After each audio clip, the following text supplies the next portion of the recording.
That morning, no one expected a single act of defiance to change military history.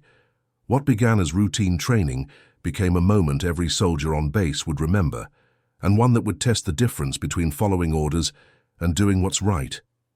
The cold wind swept across the training grounds at Fort George, carrying the sharp tang of pine from the surrounding Highlands. Dawn had barely broken, and the sky hung low with the promise of rain, the kind that seeped into bones and turned the earth to mud underfoot. It was mid-October, and the chill bit deeper than usual, a reminder that winter in these parts was no gentle visitor. The base, perched on the Moray Firth, hummed with the subdued rhythm of a British Army regiment preparing for the day's exercises. Rifles clattered softly as sections formed up on the parade square, boots scraping against the damp gravel in precise alignment. Corporal Ilara Thorne stood at the edge of her platoon, her posture rigid, eyes fixed on the horizon where the sea met the grey clouds. At 28, she was one of the few women in the unit, her frame lean and unyielding, honed by years of service that few here knew the full measure of. Her uniform, standard-issue camouflage patterned for the Scottish terrain, hung neatly on her, the beret tucked under her arm as she awaited the sergeant's command. She moved with a quiet efficiency, her actions economical, betraying nothing of the thoughts behind her steady gaze. Sergeant Major Harlan Graves paced the front of the formation, his voice cutting through the morning hush like a bayonet. "Right, you lot.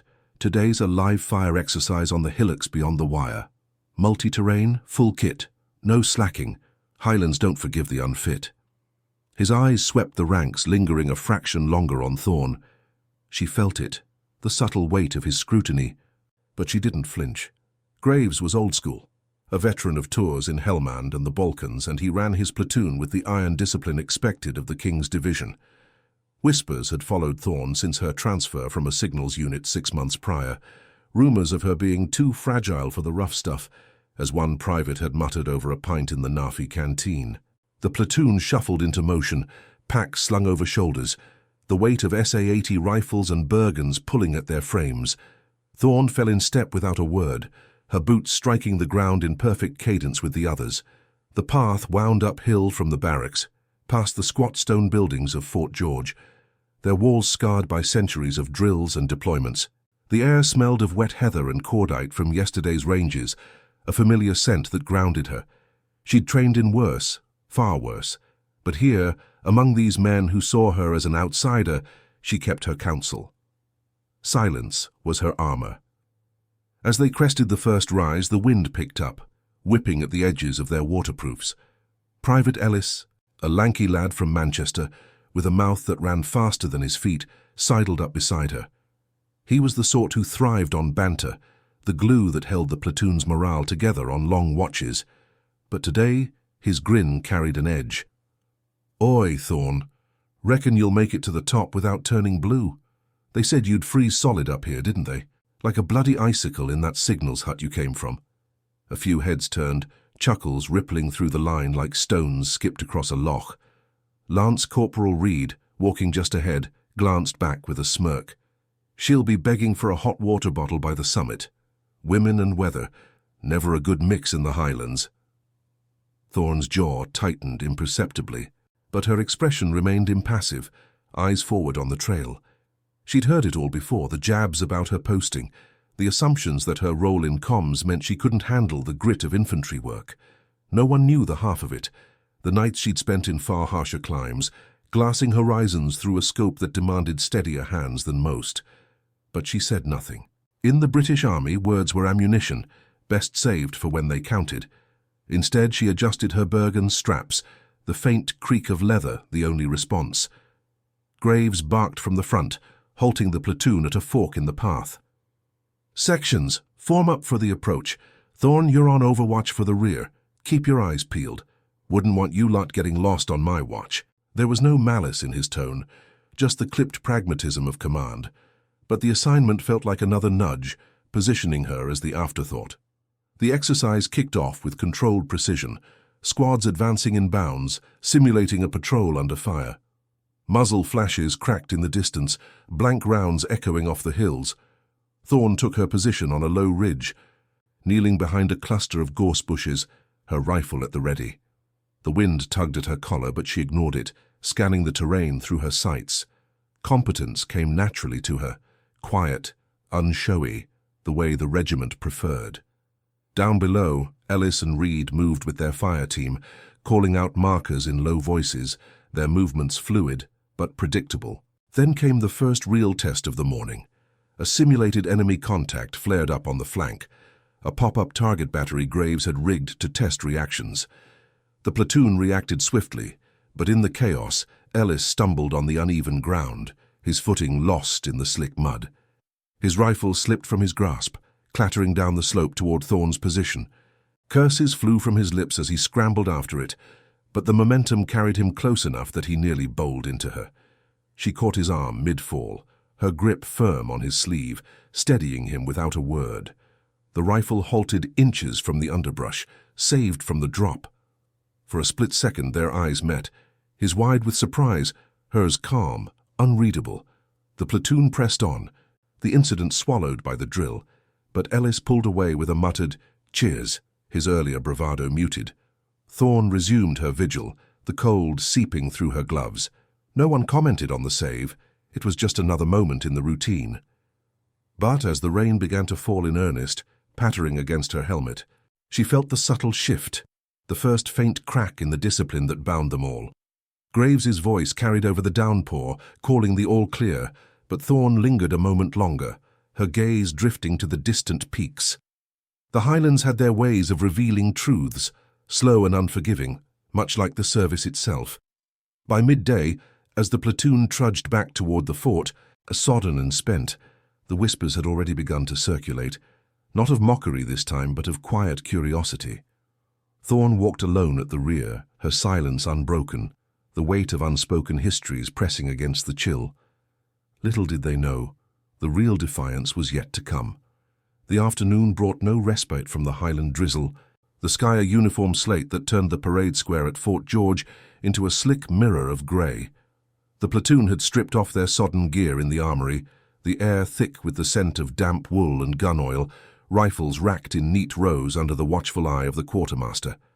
Corporal Ilara Thorne moved through the routine with the same measured precision she'd shown on the hill, her hands steady as she cleaned her SA-80, the bore snake pulling through the barrel in rhythmic pulls. No one approached her. The morning's exercise had left them all nursing blisters and egos. But her quiet intervention with Ellis lingered like an unspoken footnote. By 1400 hours, the regiment assembled for roll call on the drill square, the gravel crunching under hundreds of boots as companies formed up in precise blocks. The wind off the Moray Firth carried a salty bite, mingling with the earthy aroma of wet turf from the adjacent football pitch. Major Alistair Kerr, the battalion's second-in-command, stood at the saluting base, his greatcoat buttoned against the chill, face etched with the lines of a career spent in command posts from Basra to Ballykinler. He was a tall man, broad-shouldered, with the clipped diction of Sandhurst that brooked no disorder. "Fall in," he called, his voice carrying clear over the ranks, and the platoon snapped to attention, the collective shift of weight echoing like a single heartbeat. Sergeant Major Graves took his place at the front of Thorne's platoon, his pace stick tapping the ground in time with the commands. "Platoon, attention!" The order rippled down the line, spine straightening, chins up, eyes locked on the horizon beyond the fort's ancient ramparts. Thorne stood third file from the end, her position unremarkable among the sea of camouflage, but she felt the subtle glances, Ellis to her left, avoiding her gaze now, Reed 2 ranks ahead with his shoulders squared a touch too rigidly. The roll call proceeded methodically. "Private Ellis?" "Here, Sergeant Major." "Lance Corporal Reed?" "Sir." Names ticked off like items on an inventory, the rhythm unbroken, a testament to the rigid hierarchy that defined life in the King's Division. Kerr's inspection followed, his boots measured as he walked the lines, pausing at intervals to adjust a collar or correct a stance. The Major was known for his eye for detail, the faint crease in a trouser leg, the misalignment of a badge, details that spoke to the broader discipline of the service. He stopped before Graves's platoon, his gaze sweeping over the faces. "Highlands training today." "Sergeant Major," Kerr asked, voice low but carrying. "Yes, sir, live fire on the hillocks, all present and correct," Mace Graves replied, his tone flat, professional. Kerr nodded, moving along the ranks. He halted briefly before Thorne, his eyes narrowing as he took in her posture. Perfectly aligned, Bergenstrap still faintly damp at her side. "Corporal Thorne, isn't it? Transferred from Signals last spring." It wasn't a question, more a statement, laced with the mild curiosity of a superior assessing an unfamiliar element. "Yes, sir," she responded, her voice even, eyes meeting his without challenge. No elaboration. In the British Army, brevity was virtue. He lingered a second longer, then continued, the moment passing like a cloud shadow over the square. Whispers didn't start then, but the undercurrent was there. The way Reed's head tilted fractionally, Ellis shifting his weight. Thorne had arrived at Fort George with a file that listed her as competent in comms and basic infantry, but nothing more. No one spoke of the gaps, the years unaccounted for in her service record, redacted lines that hinted at attachments to units beyond the ordinary.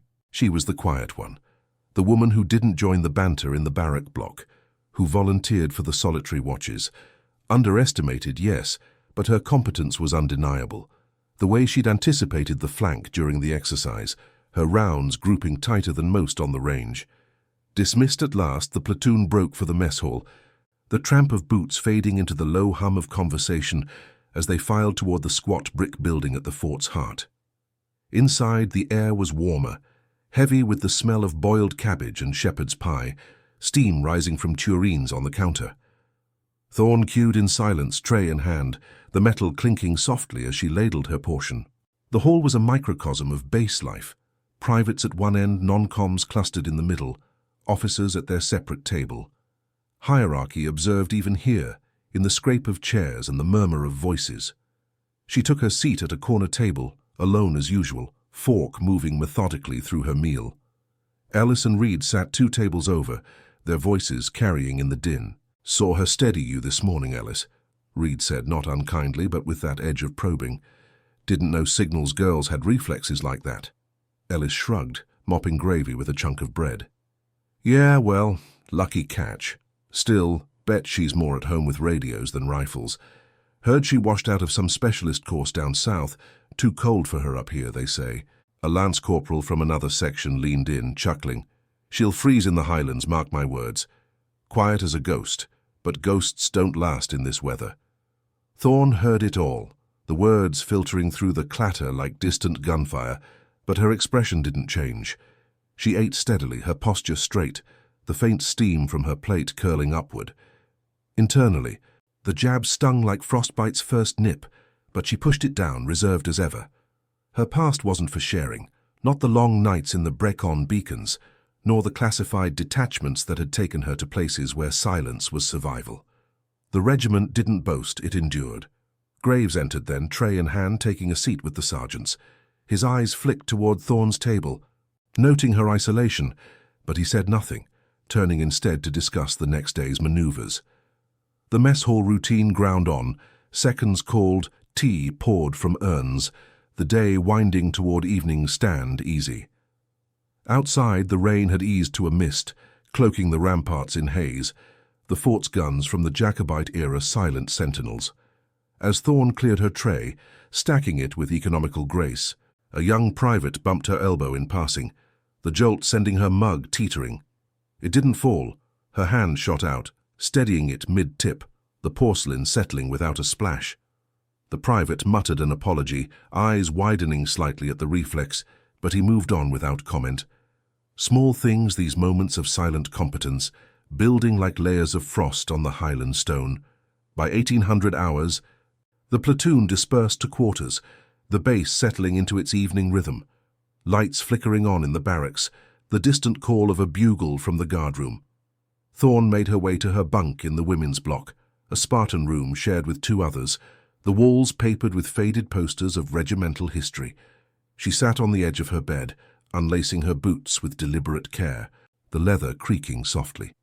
The day's mockery echoed faintly, but so did the curiosity, the subtle thaw in Ellis's glance, the pause in Reed's smirk. In the quiet professionalism of the service, such cracks were rare, but once formed, they spread. The Highlands demanded endurance, and Thorn had learned it the hard way. As night fell, the wind whispering through the fort's corridors, she lay back, staring at the ceiling beams.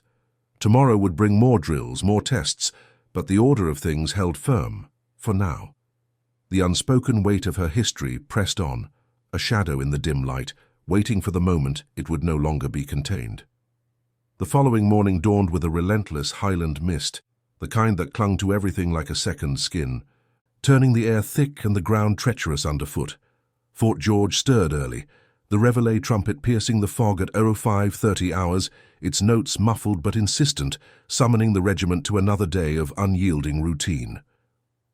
Corporal Ilara Thorn rose without hesitation, her movements precise in the dim light of the barracks, folding her blanket with corners squared to the inch. The women's block was quiet, her roommates still stirring under their covers, the faint scent of damp plaster and polished boots permeating the space. She dressed methodically, camouflage trousers tucked into socks, shirt buttoned to the collar, her reflection in the small mirror showing a face composed, eyes steady against the chill that seeped through the stone walls. Outside, the parade square lay shrouded, puddles forming in the gravel from the night's drizzle. The platoon assembled in the half-light, breath visible in the cold, as Sergeant Major Graves conducted the morning inspection. His voice was a low rumble, calling out discrepancies with the economy of a man who'd seen too many dawns to waste words. "Private Ellis, your boots, scuffed like you've been dancing in the mud. Clean them by noon." Ellis nodded sharply, no retort, the hierarchy enforcing silence where it mattered. Thorn stood at attention, her kit impeccable, the faint outline of a tattoo peeking from under her cuff, a mark she kept covered, a relic from days best left unmentioned. Graves passed her without pause, his approval implicit in the lack of comment. The day's schedule called for a tactical exercise in the surrounding moors, section attacks on simulated positions, emphasizing movement under cover, and fire discipline. The platoon loaded into Land Rovers, the engines growling to life as they bounced along the narrow track toward the training area. Thorn rode in the rear vehicle. Wedged between crates of blank ammunition, her SA-80 secured across her lap. The mist lifted slightly as they drove, revealing the undulating hills dotted with gorse and heather, the Moray Firth, a distant gleam under the low clouds. Conversation was sparse. Reed up front muttering about the weather, Ellis staring out the window, his earlier ease subdued since the previous day's incident. They dismounted at the start line, a shallow depression marked by white tape, and Graves briefed the sections with clipped efficiency. "Blue force advances from the east. Red defends the ridge. Thorn, you're with my fire team on the left flank. Scout the approach, report back. No heroics. Stick to the plan." His eyes met hers briefly, assessing, but she nodded once, slinging her Bergen and moving out without question. The team advanced in bounds, low and deliberate, the wet earth sucking at their boots, the air heavy with the scent of peat and pine.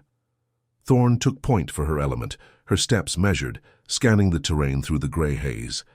Competence flowed from her like breath, unseen, essential. Her signals training lending her an edge in reading the land's subtle contours.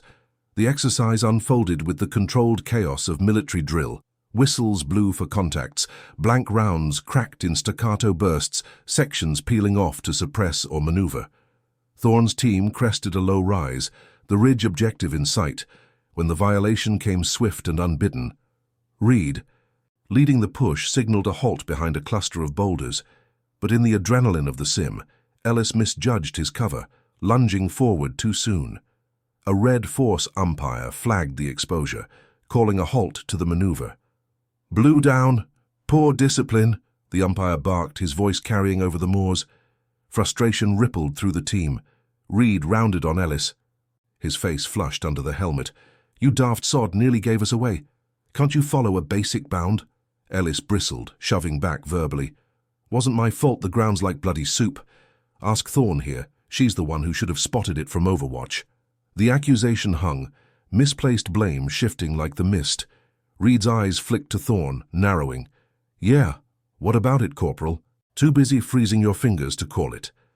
Before she could respond, if she even intended to, Reed stepped closer, his hand clamping onto her sleeve in a grip meant to emphasize his point, yanking her forward into the huddle. "Come on, speak up. Or is that signals lot still got your tongue?" The fabric twisted under his fingers, the sudden pull unbalancing her slightly on the slick slope. The team froze, the umpire pausing his notes, the moment stretching in the damp air. Thorne's posture didn't waver. She met Reed's gaze with the same reserved calm, her free hand steady at her side, but internally the injustice burned, a public disrespect, layered atop the morning's whispers, testing the bounds of her silence. She didn't pull away, didn't raise her voice. Instead, she waited, eyes locked until Reed released her sleeve with a muttered curse, the cloth creased but intact. "Forget it," he said, turning back to the team, the heat deflating from his stance. Ellis shifted uncomfortably, avoiding her eyes, the blame's redirection settling like sediment. Graves arrived then, drawn by the halt, his presence restoring order. "What's the hold-up?" "Report," Reed explained curtly, omitting the grab, and the exercise resumed, the team pressing on with renewed focus, the incident folded into the routine like a misfired round. Thorne fell back into step, her sleeve smoothed down without comment, the faint red mark on her wrist hidden beneath her glove. The ridge was taken minutes later, her quiet adjustment to the flank ensuring clean suppression, but no one acknowledged it. As they trudged back to the vehicles, the mist closing in again, the platoon's banter resumed, lighter now, but laced with the undercurrent of what had passed. In the mess hall that evening, over reheated stew and mugs of builder's tea, the words would circulate, the grab, the silence, the unspoken slight. Thorne ate alone once more, her fork scraping the plate. The hierarchy's rigid lines holding, but the crack widening imperceptibly.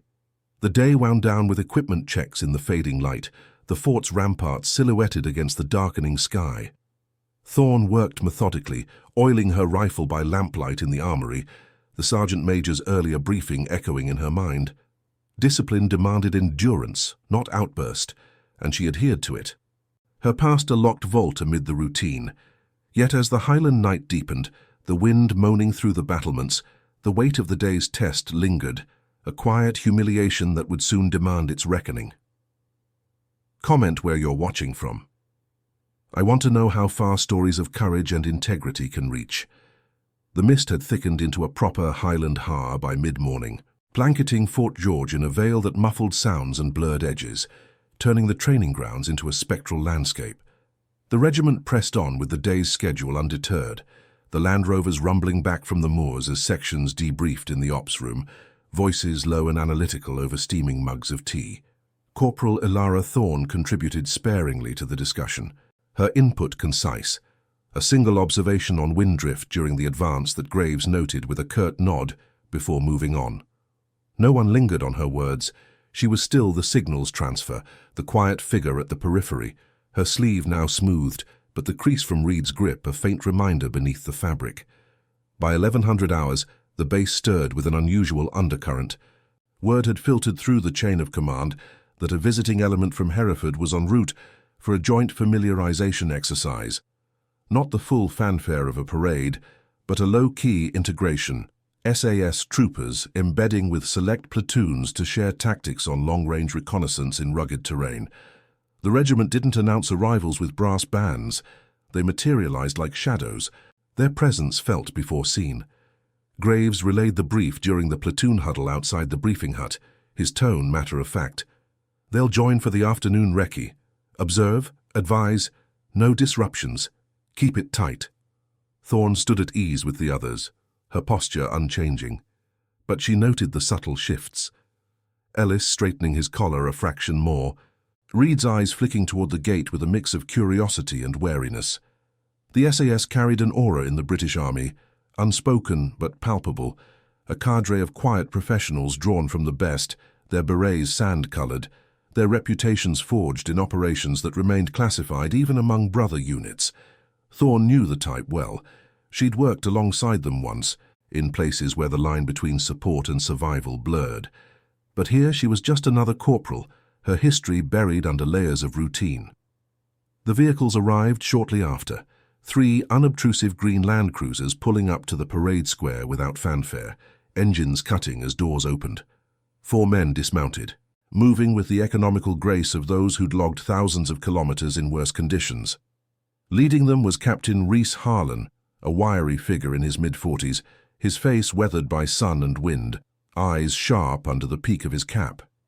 Flanking him were 3 troopers, Sergeant Kai Voss, broad and impassive, Corporal Finn Lachlan, younger but with the steady gaze of experience, and the quiet one, Trooper Nate Blackwell, whose role as a sniper was evident only in the faint callus on his trigger finger and the way he scanned horizons without apparent effort. They carried minimal kit, rifles slung low, Bergens light, no excess. Harlan exchanged a brief word with Major Kerr at the saluting base, salutes exchanged in crisp silence. Before the group dispersed to join the platoons, Thorne's section drew Voss and Lachlan for the recce, the 4 SAS men integrating without introduction, their presence a subtle alteration to the rhythm. The platoon formed up for the march out to the coastal path, a 5-kilometer tab along the Firth's edge to simulate overwatch positions. Graves took point, Harlan falling in beside him, the 2 officers conversing in low tones about terrain vectors and sightlines. Thorne was assigned to the rear element again, her role to cover the trail and monitor for simulated threats. She adjusted her stride to match Voss, who walked with a stillness that belied his size, boots placing each step as if measuring the earth. The path wound through scrub and dune grass, the hair lifting enough to reveal the grey churn of the sea below, waves lapping against shingle with a rhythmic hush. No one spoke unnecessarily. The tab was a test of endurance, Bergens pulling at shoulders, the damp air seeping into collars. Thorne's breathing remained even, her eyes tracing the undulating ground ahead, anticipating shifts in cover. It was second nature, this quiet vigilance, the legacy of hours glassed through a scope, waiting for the perfect alignment. Voss glanced her way once, not with scrutiny, but observation, noting the way she adjusted her grip on the SA-80 without breaking stride, her finger indexed parallel to the receiver. Halfway along, the group halted for a breather at a vantage point overlooking the Firth, the wind carrying the faint cry of gulls. Harlan directed a quick drill, pairs establishing firing positions, scanning for hypothetical targets across the water. Thorne paired with Lachlan by default, the trooper kneeling beside her as they set up behind a low embankment of eroded earth. He didn't comment as she unfolded her bipod with practiced speed, her movements fluid, betraying no hesitation in the uneven soil. Instead he watched, his own rifle positioned with similar precision, but his eyes lingered on her hands, the steady brace, the subtle compensation for the crosswind gusting off the sea. "You've got a good eye for this," Lachlan said finally, his voice low, almost lost in the wind, not a question but an acknowledgement. Thorne met his gaze briefly, nodding once, her response contained in the tilt of her head. No elaboration. Words were for debriefs, not the field. As she swept the horizon through her sights, a faint glint caught her attention, a distant buoy bobbing in the swell, and she murmured the bearing without prompt. 270 Mark 15 potential OP. Lachlan adjusted his scope, confirming with a soft exhale. The exchange seamless. Further up the line, Voss had paused near Reed and Ellis, who were struggling with their positions, the damp grass slick under their elbows. Reed's setup wobbled slightly, drawing a quiet word from the sergeant. "Anchor it lower. Use the route there." No rebuke, just correction, delivered in the flat tone of shared experience. But Voss's attention drifted back to Thorne's position, his posture unchanging. Yet there was a stillness to it now, a subtle halt in his scan. From her vantage, Thorne couldn't see it clearly, but she felt the weight of observation, like a spotter's gaze through glass. Her cuff had ridden up slightly during the setup, exposing the edge of the tattoo on her inner wrist, a stylized winged dagger. The SAS insignia, inked in faded black, a mark earned in a selection process few survived. Lachlan noticed it too, his eyes flicking down for a fraction of a second before returning to the sea. He said nothing, but his stance shifted imperceptibly, shoulders easing, the tension of assessment giving way to recognition. Harlan, overseeing from a rise above, caught the moment from afar, his binoculars lowering slowly. The captain's face remained impassive, but he lingered, watching as Thorne adjusted her position, her discipline unyielding, the tattoo vanishing back under fabric as she resumed her scan. It was a small thing, that glimpse, a hint of a past operation, perhaps a detachment to the regiment during a classified recce in the Hindu Kush, where her shots had covered extractions under fire. But in the world of special forces, small things were everything. The tab resumed, the group pushing on toward the turnaround point, the Firth's chill deepening as the Ha rolled back in. Conversation stayed minimal, focused on tactics, wind calls, elevation adjustments. Thorne contributed where needed, her voice steady, betraying none of the internal reserve that held her history close. Reed, marching ahead, threw a glance back, his earlier bravado muted by the SAS presence, but the mockery's echo lingered in the platoon's undercurrent. Ellis walked quieter now, the morning's blame diffused but not forgotten. By the return to base, as the sun pierced the mist in weak shafts, Harlan pulled Graves aside at the vehicle park, their discussion brief and private. "Solid section you've got. That corporal, Thorne, handles the ground like she's walked it before." Graves nodded, non-committal, but the words planted a seed. The SAS men loaded up without fanfare, engines firing as they prepared to depart for the next leg. But Voss paused by Thorne's Land Rover, offering a simple, "good work on the mark" before climbing in. His eyes held hers for a beat longer than protocol, a silent nod conveying respect earned in silence. Thorne watched them go, the vehicles vanishing into the haze toward the gate, her expression unchanged. The platoon dispersed to the armory, the routine reclaiming its hold, but the air felt altered, subtly charged, like the pause before a squall. In the quiet tension of Fort George, observers had arrived, and with them, the first threads of revelation began to unravel, unseen but inexorable. The Highlands kept their secrets, but not forever. The afternoon sun struggled through the Ha, casting a pallid light over the parade square at Fort George as the regiment assembled for the joint debrief. The gravel still held the morning's damp, boots grinding into it with the measured cadence of men and women falling in, rifles slung in a uniform arc across their chests. Corporal Ilara Thorne took her place in the platoon line, her posture as unyielding as the fort's ramparts, the faint chill from the Firth seeping through her waterproof smock. The SAS contingent had returned from a brief liaison with the battalion's reconnaissance troop, their land cruisers parked discreetly at the edge of the square, engines cooling with faint ticks. Captain Rhys Harlan stood at the front, flanked by his troopers, Voss, Lachlan and Blackwell. Their sand berets a subtle contrast to the sea of green among the King's division ranks. Major Kerr called the formation to attention, his voice carrying with the clipped authority of command. "Platoon leaders, report readiness for the integrated exercise review." The responses came in steady rhythm. Graves for Thorne's platoon, his pace stick rapping once against his boot. The debrief was standard procedure, tactics dissected, lessons drawn from the coastal tab, but the presence of the regiment added a layer of quiet intensity, like the hush before a Highland gale. Harlan stepped forward at Kerr's invitation, his frame lean under the windproof jacket, eyes scanning the ranks without flourish. "We'll cover Overwatch principles," he began, tone even professional. "Terrain like this demands precision. Sightlines? Wind calls the lot. No room for error." The platoon shifted subtly as Harlan gestured to the group, directing pairs to demonstrate positions they'd practiced earlier. Reed and Ellis were called up first, their section moving to the center of the square under Voss's guidance.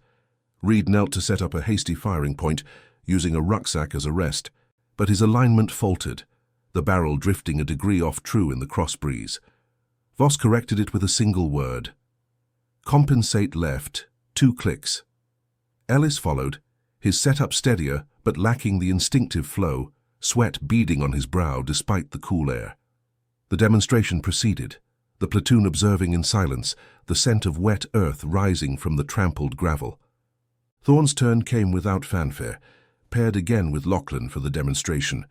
They advanced to the marked position, her steps economical. Bergen dropped with a soft thud. She unfolded the bipod in fluid motion, sinking to one knee behind it, the SA-80 settling into her shoulder like an extension of her frame. The wind tugged at the edges of the square, carrying the distant lap of waves, but she adjusted without pause, finger tracing the elevation dial, eye to the optic, as she called the correction. Wind 3 knots, gusting port, bearing steady. Lachlan mirrored her beside, but it was her lead that held the rhythm, the setup complete in seconds, flawless against the grey horizon. A murmur rippled through the ranks, subtle, contained, but Harlan raised a hand, halting the exercise. His gaze fixed on Thorne, not with surprise, but the quiet assessment of recognition.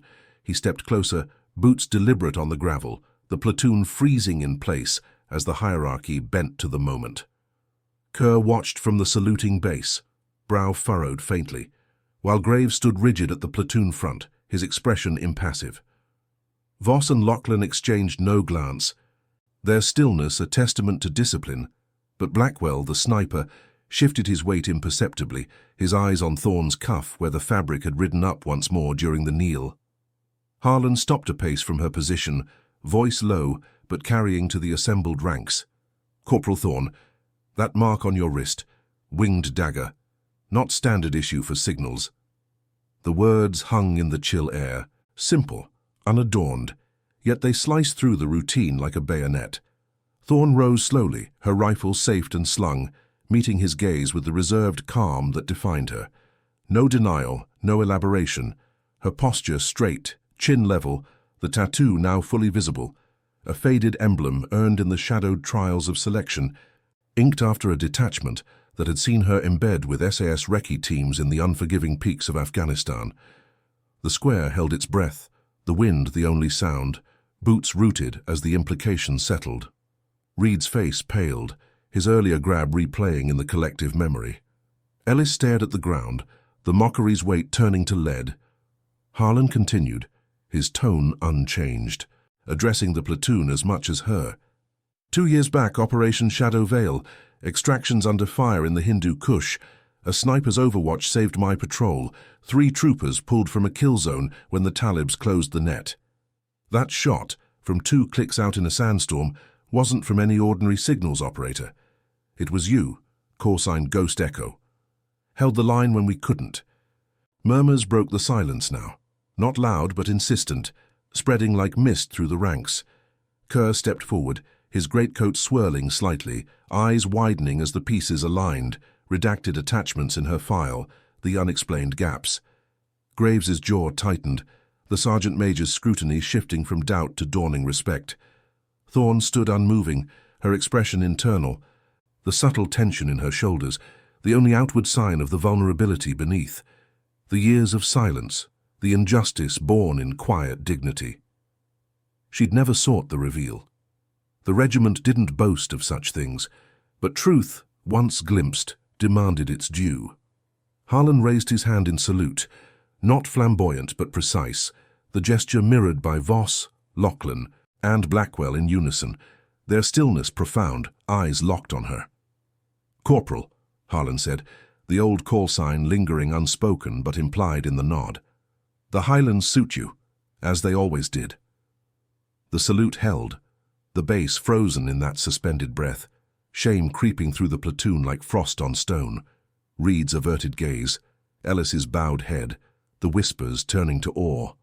No cheers, no drama, just the rigid respect of men who understood the cost of hidden service.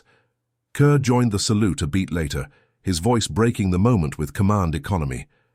Platoon, attention!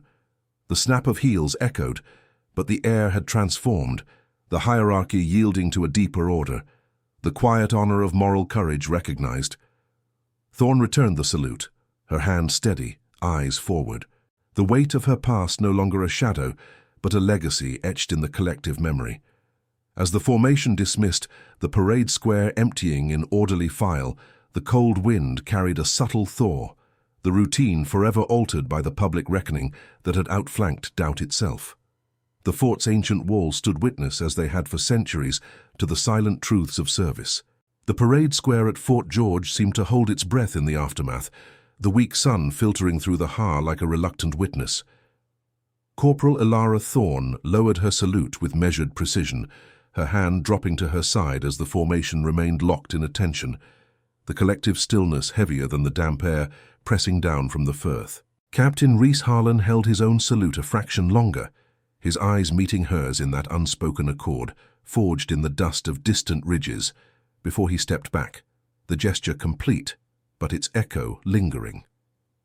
Sergeant Voss, Corporal Lachlan, and Trooper Blackwell mirrored the motion, their postures unchanging, the sand berets casting faint shadows across faces etched by service. No words of praise followed.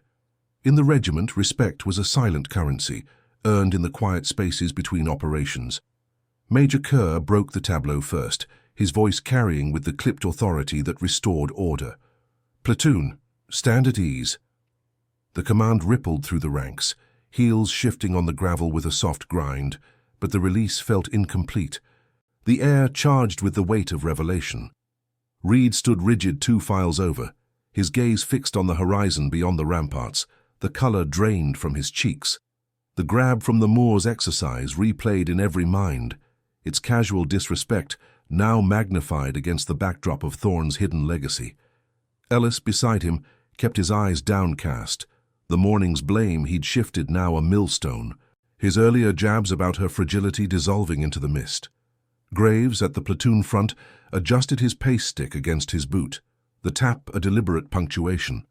His expression remained stoic, but the subtle tilt of his head toward Thorne spoke volumes. The sergeant major's scrutiny, once laced with routine doubt, now tempered by the dawning understanding of her competence. He'd seen transfers before, signals operators slotted into infantry roles with varying success, but this was different. The redacted lines in her file suddenly took shape, attachments to units that operated beyond the ordinary bounds of battalion life. Harlan turned to Kerr, their exchange low and professional. "Major, if I may, Corporal Thorne's experience could benefit your recce sections. Ghost Echo's overwatch in Shadow Vale wasn't a one-off. She held perimeters in conditions that tested the best." Kerr nodded once, his greatcoat settling as he regarded Thorne. "Noted, Captain. We'll discuss integration post-debrief."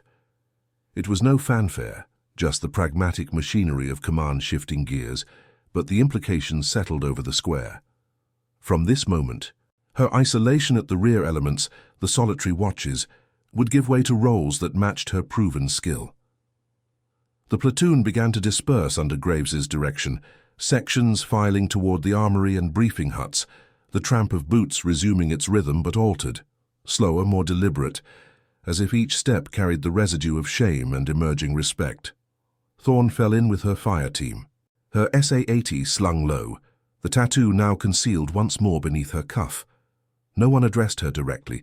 British discipline forbade overt displays, but the change was palpable in the periphery. Reed avoiding her path as they crossed the square, his shoulders hunched against the wind. Ellis glancing her way with a nod that bordered on deference, the lanky private's banter silenced by the morning's truths. In the armory, as rifles were cleared and racked, Voss approached her station, his broad frame casting a brief shadow over the oiled bench. "Solid form out there," he said, voice low, handing her a spare bore brush without request. "The regiment doesn't forget a clean shot." It was acknowledgement, not effusion, the quiet solidarity of those who'd shared the weight of classified burdens. She accepted the tool with a nod, her response contained in the steady meet of eyes, the internal reserve that had sustained her through nights in the Hindu Kush, now a bridge rather than a barrier. Lachlan joined them briefly, stowing his kit nearby, his younger features softened by the same recognition. "Highlands test the steady hand, you've got it." No questions about the past, no probing. The regiment's code held firm, secrets shared only as needed. As the SAS contingent prepared to depart, Harlan paused at the armory door, saluting Kerr once more before turning to Thorne. "Ghost Echo," he said, the call sign dropping like a stone into still water, evoking the radio whispers from 2 years prior, when her voice had guided extractions through chaos. "Keep the line clear." The words hung, the base's rhythm pausing around them, the quartermaster's clatter halting, a private's footsteps faltering. Thorne returned the nod, her posture unyielding. The subtle lift of her chin the only outward sign of the dignity that had weathered mockery and injustice. Shame spread through the platoon like the har rolling off the firth. Whispers in the corridor beyond the armory, not of derision now, but of quiet recounting. "Did you hear? That shot in the Kush. the transformation rooted in the soil of moral courage. Graves oversaw the cleanup with renewed vigilance, his orders carrying a trace more consideration. When directing Thorne to the signals hut for a follow-up brief, her input solicited where once it was overlooked. By evening, as the sun dipped toward the Moray horizon, painting the ramparts in muted gold, the mess hall filled with the subdued hum of the regiment. Thorne took her usual seat, tray balanced with shepherd's pie and peas, but this time Ellis approached with a mug of tea, setting it down without a word, before retreating to his table. Reed followed suit later, clearing a space nearby during the shift change, his presence an unspoken apology. No grand gestures. The reform was internal, expressed in posture and proximity, the rigid hierarchy bending to honor the quiet professional who'd outflanked doubt with silent endurance. Outside, the wind whispered through the fort's battlements, carrying the faint scent of pine and sea salt. Fort George, with its centuries of drills and deployments, stood as sentinel to the legacy unfolding within, a single act of revelation transforming whispers of frailty into a legend of restraint. Thorne sipped her tea, gaze steady on the steam rising, the weight of recognition settling like a well-worn burden, comfortable, earned, unyielding. From that day, the Highlands chill held no mockery for her, only the profound respect of those who understood the true measure of service. If this story already has your respect, hit the like button. It helps the story of Ilara Thorne reach those who still believe in honor.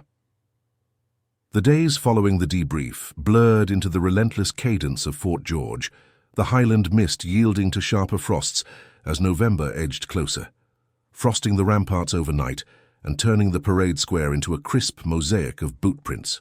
Corporal Ilara Thorne moved through it all with the same reserved efficiency, her SA-80 shouldered during morning inspections, her Bergen packed for the endless tabs across the moors. The routine held firm, reveille at 05:30, roll calls under Sergeant Major Graves's watchful eye, the clipped commands echoing off the stone walls. But the undercurrents had shifted, subtle as the tide pulling at the Moray Firth shingle. No one mocked her now. The whispers that had once trailed her like shadows in the Nafi, quips about signals fragility, jabs at her endurance in the cold, faded into the ether, replaced by a hushed deference that spoke louder than any apology. Private Ellis, once quick with a grin and a barb, now nodded when their paths crossed in the armory, his lanky frame straightening as he handed over cleaning rags without a word. During a section brief the week after the revelation, he volunteered for overwatch alongside her without prompting, his voice steady. "I'll cover the flank, Corporal." No elaboration, just the quiet alignment of respect. The blame he'd once shifted now buried under the weight of her proven legacy. Lance Corporal Reed's transformation was more internal, etched in the averted gaze and the rigid posture that bordered on overcompensation. In the mess hall, where steam rose from tureens of Irish stew and mugs of strong tea, he no longer clustered with the banter at the non-coms table. Instead, during equipment checks, he'd pause by her station, offering a spare clip or adjusting a strap on her Bergen with a mutter of "all set?" The grab on the moors, that impulsive yank of her sleeve, hung unspoken between them, a lesson in hierarchy's deeper codes. Reed threw himself into drills with renewed vigor, his bounds crisper during live-fire exercises, as if emulating the precision Harlan had praised. Graves noted it during a platoon evaluation, his pace stick tapping once. Reed's improved, steady hand now. The Sergeant Major's eyes flicked to Thorne, the acknowledgement implicit, her influence rippling through the ranks like frost spreading across the drill square. Major Kerr integrated her input more deliberately after that. During a battalion-level planning session in the ops room, maps unrolled across scarred oak tables under the hum of fluorescent lights, he solicited her views on long-range sightlines for the upcoming winter maneuvers. "Corporal Thorne, your take on Overwatch in these conditions?" The room fell quiet, the scent of fresh brewed coffee mingling with the earthy tang of marker pens on acetate. She responded evenly, tracing a ridge on the map. "Elevation favors the eastern approach, sir, but crosswinds off the Firth demand compensation. 3 degrees port at 2 clicks. Kerr nodded, marking it without flourish, the officers around the table absorbing the detail. Her detachment to the regiment, once a redacted footnote, now informed the broader strategy. Her call sign Ghost Echo whispered in briefings as a benchmark for precision under duress. The SAS contingent's visit had ended without fanfare, Harlan and his troopers departing in their land cruisers the next dawn, engines fading into the Har.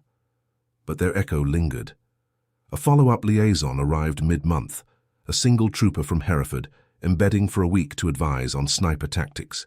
He sought Thorn out during a range session, the crack of SA-80 rounds punctuating the chill air, targets blooming in the distance under a sky heavy with impending snow. "Heard about Shadow Vale," the trooper said, voice low as they glassed the backstop through binoculars, the wind whipping at their collars. "That shot clean through the storm regiment owes you." No questions about the details. The winged dagger on her wrist, glimpsed once more during a cuff adjustment, was credential enough. They worked in tandem that afternoon, her adjustments to his scope draws earning a nod of solidarity, the exchange building her quiet legend among the specialists who rotated through the fort. Word spread beyond the platoon, filtering through the regiment like the slow seep of Highland rain into stone. In the barrack blocks, where evenings brought the low murmur of radios tuned to BBC and the clink of mess tins, privates recounted the story in hushed tones, not embellished with drama, but stripped to its essence, the signals corporal who'd held the line for SAS lives, her silence outlasting the mockery. A young recruit from Glasgow, fresh from basic at Purebright, approached her during a wet weather drill. The platoon huddled under ponchos as rain drummed on the fabric. "Ma'am, Corporal, heard you were with them." "The regiment." His eyes wide but respectful. No awe, just the earnest curiosity of the untested. Thorn met his gaze steadily, her response brief. "Service is service, Private. Focus on your footing." He nodded, falling back into line, the encounter etching her further into the fort's lore. Graves pulled her aside after a particularly grueling tab, the platoon trudging back sodden from the hills, packs heavy with simulated loads. At the vehicle park, engines idling against the dusk, he adjusted his beret, voice gruff but even. "You've got the measure of this ground. Thorn, rear elements are done, join the recce troop full-time, earned it. No praise, just the pragmatic elevation, her competence now the platoon's unspoken anchor." She saluted crisply, the promotion in role a quiet transformation, aligning her days with the solitary vigils she knew best.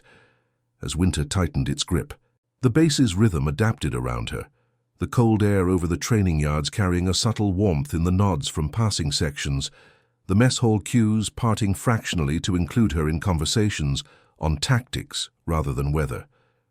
Thorn remained reserved, her emotions internal, expressed in the steady eye contact during drills, the unyielding posture that had weathered injustice and emerged intact. No one grabbed her sleeve now. Respect was in the space afforded, the silence that once isolated her, now a mantle of honor. Fort George, with its ancient guns silent against the Firth's roar, bore witness to the legacy. A woman who'd outflanked an entire battalion's doubt, not with defiance, but with the quiet professionalism that defined British service. In the rigid hierarchy of the King's Division, moral courage wasn't shouted, it endured, transforming whispers into the bedrock of silent honor, as enduring as the Highlands themselves. Winter deepened its hold on Fort George, the Highland frosts giving way to the first tentative snows that dusted the ramparts like a thin veil of forgotten promises. The parade square, once a slick expanse of gravel under relentless drizzle, now crunched under boots during morning inspections, each step a crisp reminder of the season's unyielding grip. Corporal Ilara Thorn navigated the base's rhythm with the same quiet precision that had defined her from the start, her breath visible in the dawn chill as she formed up with the recce troop, her new posting a seamless extension of the skills she'd long concealed. The SA-80 rested easy in her hands during weapons drills, the metal cold against her gloves, but her focus remained internal, the subtle satisfaction of alignment rather than triumph. The transformation in the platoon had solidified over the weeks, woven into the fabric of daily routine without fanfare. Sergeant Major Graves now positioned her at the fore of section advances during moorland exercises, her overwatch calls guiding maneuvers with the economy of experience honed in harsher climes. "Thorn, take the high ground. Report," he'd command, his voice carrying the clipped authority of trust earned, no longer laced with the faint undertone of assessment. She complied without flourish, glassing the undulating terrain through her sights, the wind off the firth tugging at her collar as she murmured bearings. Enemy element, bearing 240 500 meters, wind holding steady. The troop adjusted accordingly, their movements fluid, the once mocking ranks now orbiting her competence like planets around a steady sun. Private Ellis had evolved most visibly, his lanky frame filling out with the discipline of extra range time, often at her side. During a night tab under a moonless sky, the platoon strung out along the coastal path with NVGs, casting green ghosts over the heather. He matched her pace without prompting. "Learned from the best, Corporal," he said once, voice low against the sea's murmur, handing her a water pouch at the halfway mark. No apology spelled out, the grab on the moors, the shifted blame, but the gesture carried it, his eyes meeting hers in the dim light, with the reserved nod of amends made. Reed too contributed in silences, clearing her bench in the armory without a word, his hands steady as he passed tools, the rigid set of his jaw betraying the internal reckoning. In the mess hall, over portions of haggis and neeps steaming in the lantern light, he'd joined brief discussions on tactics, his input deferential. "What do you reckon on the drift, Thorn?" The hierarchy held, but its lines had softened, respect expressed in proximity and posture rather than proclamation. Major Kerr's recognition extended beyond the platoon, filtering into battalion orders. At a winter readiness brief in the ops room, the air thick with the scent of polished leather and fresh intel packets, he referenced her input explicitly. Drawing from Shadow Veil protocols, Corporal Thorn's adjustments for cross-terrain wind. The officers around the table, maps illuminated under desk lamps, absorbed it without surprise, her legacy now a practical asset rather than a whispered anomaly. A liaison from Hereford arrived sporadically, SAS advisors embedding for sniper familiarization, and they sought her out unerringly, shared glances over rifle scopes, quiet exchanges on elevation drops in the Firth's gales. One, a veteran trooper with the same winged dagger faintly visible on his forearm, paused during a joint drill, the crack of rounds echoing off the hills. "Ghost echo," he murmured, the call sign a bridge across years. "Your line held us then." Steady as ever. She nodded once, the internal reserve yielding just enough for the solidarity of shared silence, the cold air between them charged with the weight of unspoken operations. Whispers had fully transmuted by mid-December, circulating through the barrack blocks like the low hum of generators at stand-to. In the Nafi, where evenings brought the warmth of coal fires and the murmur of card games, privates no longer jested about the signals girl who'd freeze. Instead, her name surfaced in tales stripped of exaggeration, the overwatch that saved Highlands patrol, the tattoo earned in selection's crucible, the quiet defiance that outflanked Battalion doubt. A cluster of recruits, huddled over mugs of cocoa after a snow-laced parade, leaned in as one recounted it. She didn't say a word when they grabbed her, just held steady, like the regiment teaches. No embellishment, the story's power lay in its restraint, a legend built on moral courage rather than myth. Thorn felt the shift in subtle ways, the space afforded in cues, the eye contact during salutes that lingered a fraction longer, the unspoken invitation to lead evening briefings on cold-weather marksmanship. Her vulnerability, once a silent suffering amid the mockery, had forged into dignity, expressed in the unbowed line of her shoulders as she tabbed the moors alone at dusk, the snow settling soft on her beret. The injustice of Reed's grab, Ellis's barbs, the platoon-wide underestimation, they'd tested her. But the public revelation had reclaimed her narrative, transforming isolation into quiet authority. As the year turned, Fort George stood resolute against the Highland gales, its ancient walls scarred by centuries of service, much like the invisible marks borne by those who defended it.